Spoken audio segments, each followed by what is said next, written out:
Praise the Lord. கர்த்தர் நல்லவர், அவர் கிருபை என்றும் உள்ளது. மார்க்கு சுவிசேஷம் 5வது அதிகாரம் 34வது வசனமும் இவ்வாறாக சொல்லுகிறது.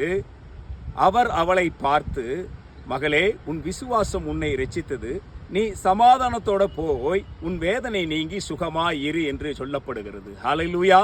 இன்றைக்கு யாரை குறித்து இந்த வசனம் சொல்லுகிறது என்றால், 12 வருடம் பெரும்பாடு உள்ள ஒரு ஸ்திரீ, மருத்துவர்களால் சிறிதினும் குணமடையாமல் கைவிடப்பட்ட ஒரு ஸ்திரீ, இயேசு யாரென்று அறிந்து நெருக்கத்தின் மத்தியில, பாடுகளின் மத்தியில, கண்ணீரின் மத்தியில இயேசு கிறிஸ்துவின் வஸ்திரத்தின் தொங்கலை தொட்டால் சுகம் கிடைக்கும் என்கிற விசுவாசத்தோடு கூட போய் இயேசுவின் வஸ்திரத்தின் தொங்கலை தொட்ட உடனே சுகத்தை பெற்ற ஒரு ஸ்திரீயை குறித்து இங்கு சொல்லப்படுகிறது.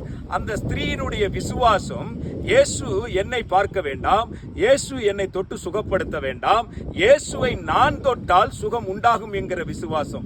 இன்றைக்கு இயேசுவை தொடுகிற விசுவாசம் உங்களுக்குள் இருந்தால், நீங்க எந்த பிரச்சனையில சிக்கி தவித்துக் கொண்டிருக்கிறீர்களோ அந்த பிரச்சனையிலிருந்து நம் ஆண்டவராகிய இயேசு விடுதலையை கொடுக்க வல்லவராயிருக்கிறார். ஹல்லேலூயா. கர்த்தர் நல்லவர், அவர் கிருபை என்றும் உள்ளது. ஆமென்.